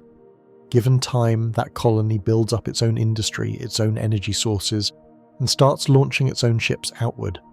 Each new colony after it stabilizes becomes another launch point. Expansion doesn't happen from just one origin forever. It branches, spreads, and multiplies. Do this not for 10,000 years, but for 10 million or 100 million years. Those are still short compared to the age of the Milky Way, which is on the order of 10 billion years. Even if you only move at a few percent of light speed, and you build in long pauses between waves, there is enough time to reach star systems scattered across the entire disk. Physically, the galaxy is reachable for a spacefaring species that can survive and keep sending out ships for millions of years. The key insight is, you don't need a single galactic empire with one flag and one government that lasts the whole time. That's not realistic. Instead, think in terms of percolation, like liquid seeping through a sponge. You get pockets of settlement. One cluster of systems is colonized, grows, maybe fragments into different cultures. Some send out new ships, others stagnate. Some colonies fail, some change direction, some reconnect after long gaps. Over time, you build a patchwork map with occupied regions, empty gaps, dead zones where attempts failed, and new expansion fronts. The range of humans is no longer a circle with a simple radius. It's the whole messy area where some descendant of Earth life has had time to arrive, adapt, and take root. In that picture, physics sets the maximum speed and energy limits, but the real bottleneck becomes survival and continuity. Can your civilization, or a chain of related civilizations, avoid wiping itself out for tens of millions of years? Can it keep enough technological base to keep building ships? Can it avoid permanent stagnation or a locked-in choice to never expand again? Even if your propulsion tech hits a plateau at, say, 5% of light speed, about 15,000 kilometers per second, the math still works out in your favor over long times. At 0.05 c, a 1,000 light-year hop takes about 20,000 years. That's nothing compared to 10 billion years. You can afford a lot of downtime between launches. Energy and resources aren't the limiting factor either, not on a galactic scale. Stars pour out huge amounts of power. A single sun-like star outputs around 4 times 10 to the 26th power watts. Even capturing a tiny slice of that with orbital collectors or Dyson-like structures gives you more energy than your entire current civilization uses. Asteroids and comets provide metals, ices, and other raw materials. You don't have to launch everything from planetary surfaces forever. You can mine and build in microgravity in deep space. Artificial habitats, rotating cylinders, rings, swarms of smaller stations can house trillions of beings around a single star, never touching the planetary surfaces. Every one of those habitats is a potential shipyard. Over millions of years, the number of possible launch sites becomes enormous. That means any local setback, a war, a collapse, a disaster, doesn't stop expansion everywhere. Other nodes in the network can keep going. So when you really zoom out and you let time run for tens or hundreds of millions of years, physics does not block a civilization like yours from filling large parts of the Milky Way. The speed cap at a few % of c sounds harsh on human terms, but stretched across galactic timescales, it's generous. The universe gives you more than enough time to try, and that's exactly where the disturbing part kicks in. Because if it's that physically doable, if spreading across the galaxy at sublight speeds is straightforward on million-year timescales, then you have to ask, why don't you see obvious signs that anyone else has already done it? This is the core of the Fermi paradox. The galaxy is old. Many stars are billions of years older than the Sun. If even a small fraction of technological civilizations chose to expand with colony ships, and if they could avoid self-destruction for just a slice of cosmic time, you might expect to see clear evidence, engineered structures, obvious beacons, altered stars, something unmistakably artificial on large scales. Instead, when you look with your current tools, you see silence. You don't see Dyson spheres blotting out stars in infrared. You don't see clearly artificial signals. The sky looks natural.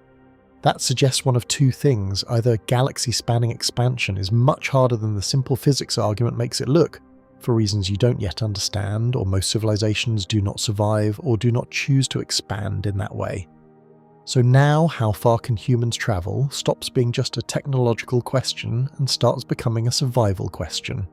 The physics says given enough time you could spread across thousands, even tens of thousands of light years. The history of the galaxy says if that's possible, something else must be capping most species before they get there, or redirecting them away from visible aggressive expansion. And even if you beat that filter and manage to spread widely, there is one more ceiling you can't push through with any engine, no matter how advanced. A ceiling not set by speed, but by the way the universe itself is stretching under your feet.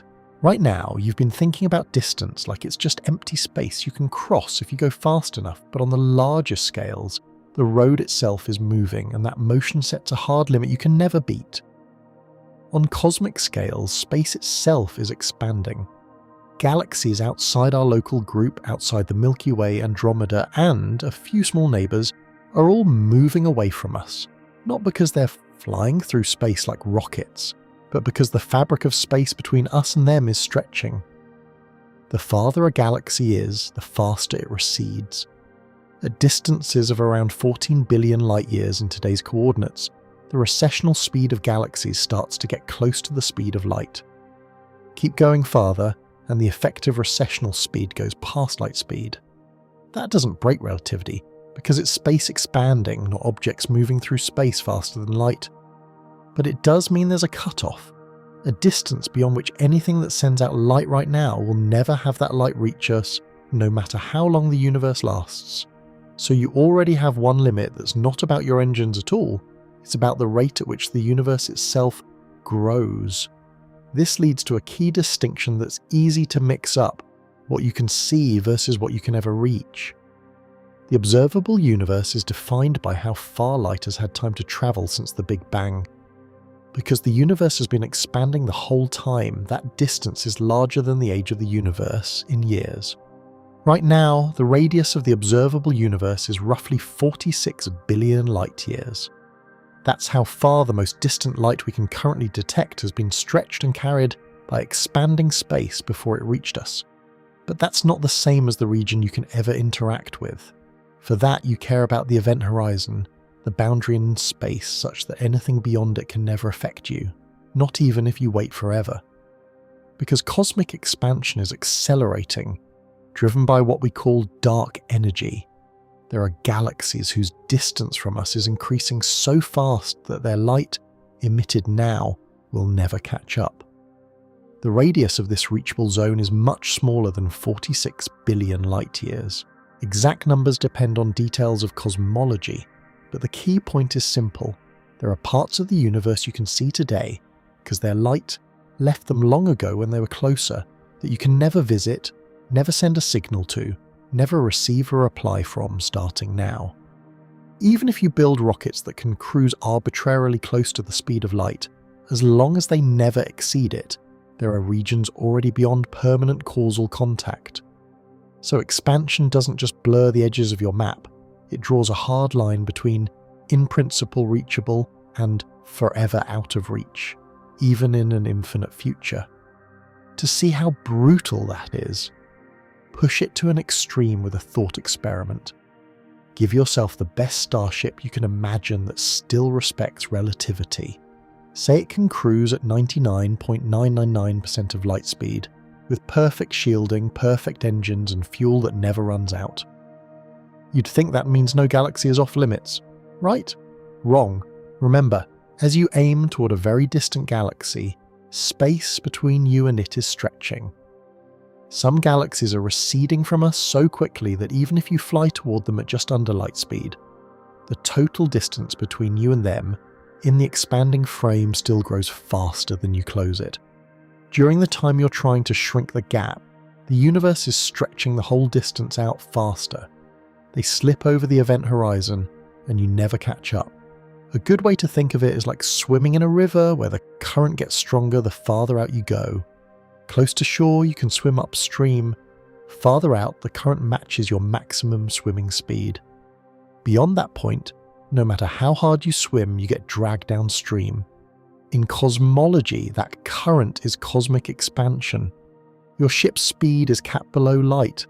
Past a certain distance, the expansion rate beats you.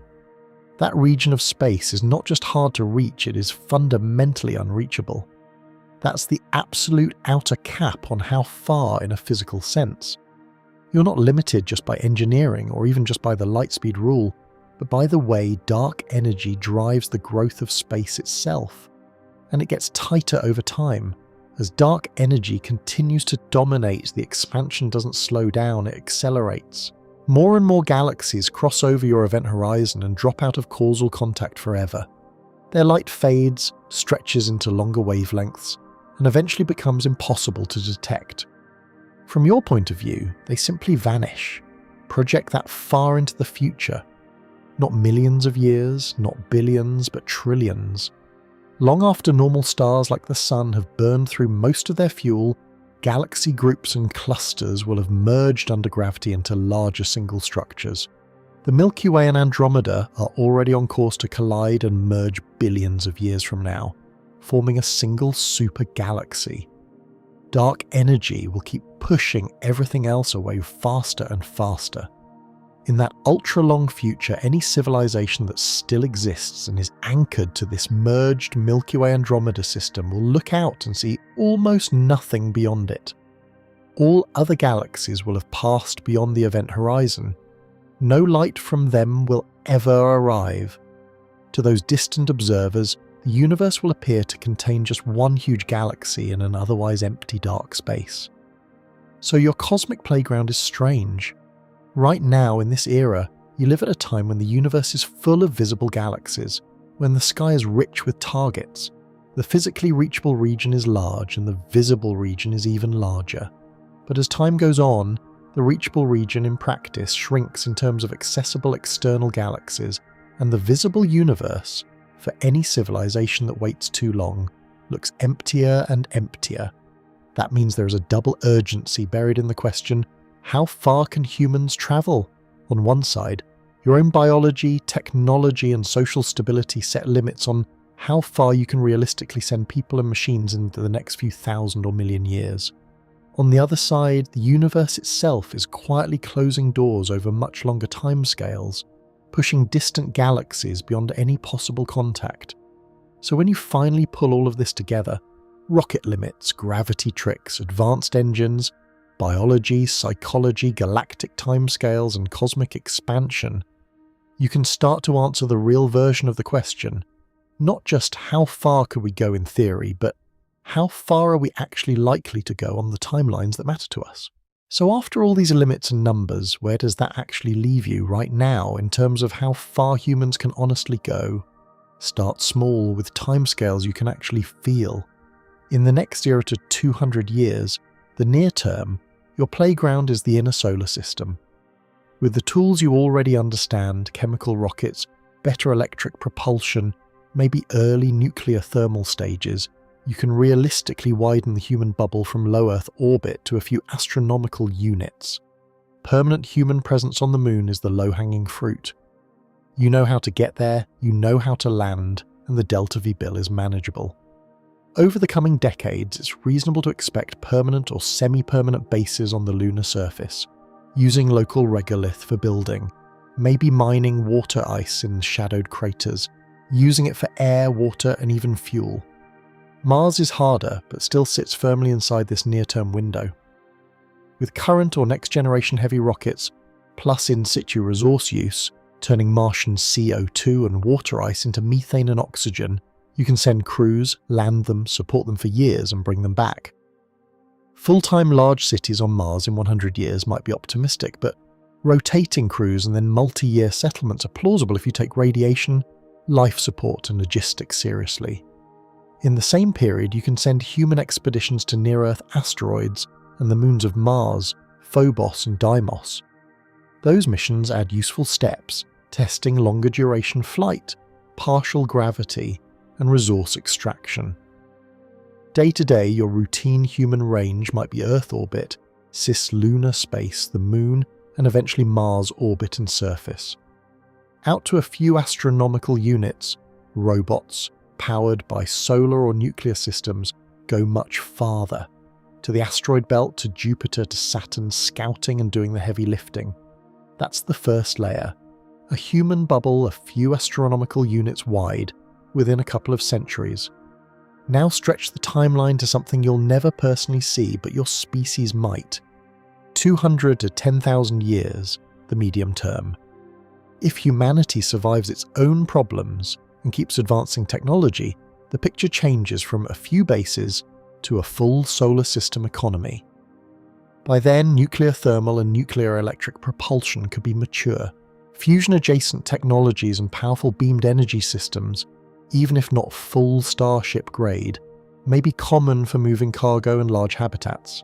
This lets you move heavy structures, fuel, and people around the solar system with trip times measured in months instead of years, even for outer destinations. You start to see asteroid cities, rotating habitats built from mined rock and metal, spinning to give 1G along their rims. O'Neill-style cylinders, tens of kilometers long, host millions of people each, with artificial weather, controlled ecosystems, and full gravity. These structures don't care much about planets. They orbit where it's convenient, near Earth, near Mars, in the asteroid belt around Jupiter or Saturn, or in free space. Outer moons like Europa, Ganymede, Callisto, Titan, and Enceladus might host research bases, mining operations, or even full settlements buried under ice or thick atmospheres. Routine human travel could stretch to dozens of astronomical units, with regular traffic between inner and outer systems driven by fusion tugs or other high-efficiency stages. The solar system becomes a linked network of habitats, not just a set of lonely bases. In that same 200 to 10,000 year window, the first serious attempts at crewed interstellar missions might appear. Not a constant stream of ships, but rare, high-effort projects. Maybe you build a generation ship and send it to a star 10 light-years away, accepting a multi-century trip at a few % of light speed. Maybe you test an early fusion or beamed sail drive and push a smaller crewed mission toward a star within 20 or 30 light-years, with travel times under a few hundred years. These would be one-off epics, not routine flights, but they would crack the barrier from only this star to we have at least touched another one. In this era, your normal human range is the entire solar system, tens of astronomical units in radius. Your heroic mission range might be a handful of light-years, with a few star systems reached by brave, long-duration expeditions. Now push beyond anything you can emotionally connect to. 10,000 years up to millions of years, the long term. At this point, you're not talking about our space program. You're talking about whatever descendants of human civilization still exist. If those descendants maintain advanced fusion drives, high-power beam systems, and robust closed-loop habitats, two broad options stay on the table. One, they send relatively fast ships, at maybe 5 to 20% of light speed, on targeted missions to promising nearby stars, repeating this over and over as new colonies appear. Two, they build slow but incredibly reliable generation ships or moving habitats that drift between stars over tens of thousands of years, seeding new systems when and where it makes sense. Over millions of years, either approach can fill a large fraction of the Milky Way with human-derived life and culture, not in a clean sphere, not in a neat empire, but in a complex web of settled regions and gaps. You might end up with a spread of thousands or millions of star systems containing people, post-humans, or descendants that still trace back to Earth. In practical terms, that could mean a sphere of influence tens of thousands of light-years across, maybe reaching most of the galactic disk. Not every star, not every corner, but a significant, undeniable presence. If you last that long without collapsing, merging, or choosing to stop, your effective range could become a big chunk of the galaxy. But then you hit the last layer, the ultimate limits, where physics and human nature collide. Physics has already told you two hard rules. First, you will never move matter faster than light through space. No engine, no matter how advanced, will let a ship or a signal outrun photons in a vacuum. Second, because the universe is expanding faster and faster, there are huge regions of space that are, and always will be, outside your event horizon. Those places are unreachable in principle, not just in practice. Most of the galaxies you can see today in deep surveys are already on their way to being permanently out of contact. On top of that, your own constraints are much tighter. Human biology does not handle long radiation exposure, deep isolation, or low gravity well. Your engineering is prone to failure. Your societies are prone to conflict, decay, or stagnation. Realistically, in any remotely foreseeable future, actual human bodies are probably capped to a range somewhere between a few light-years and a few thousand light-years, depending on how well you solve propulsion, shielding, and life support. Beyond that, it's more likely that engineered descendants, AI-driven probes, or heavily modified humans do the extreme exploring, because they can be built to tolerate conditions and timescales your current biology simply cannot. So when someone asks, how far can humans travel? The honest answer is layered, not a single number. In this century, with technology you can already see coming, you can push humans solidly out to the Moon and Mars, with robots going everywhere from Mercury to the Kuiper Belt and beyond. In the coming millennia, if you avoid wiping yourselves out and keep building, you can fill the solar system with habitats, touch many of its moons and asteroids, and maybe send rare experimental missions to nearby stars within a few tens of light years. In deep time, tens of thousands to millions of years, if your civilization, or something that grows from it, stays smart and stable, you can, in principle, spread across a significant fraction of the Milky Way, turning thousands or millions of star systems into places where Earth-origin life exists. Beyond that, the universe keeps going, but most of it will always stay out of reach. Not because you didn't try hard enough, but because the rules of space-time themselves draw a line you can't cross. The distance isn't your main enemy. The map is open enough. The real question is whether humans, or whatever replaces you, can stay alive, organised and curious long enough to push up against those physical limits and find out in practice how far as possible really is. This video is for educational or entertainment purposes only, and information provided in the video may be incorrect. Like the video and subscribe to the channel for more such amazing videos.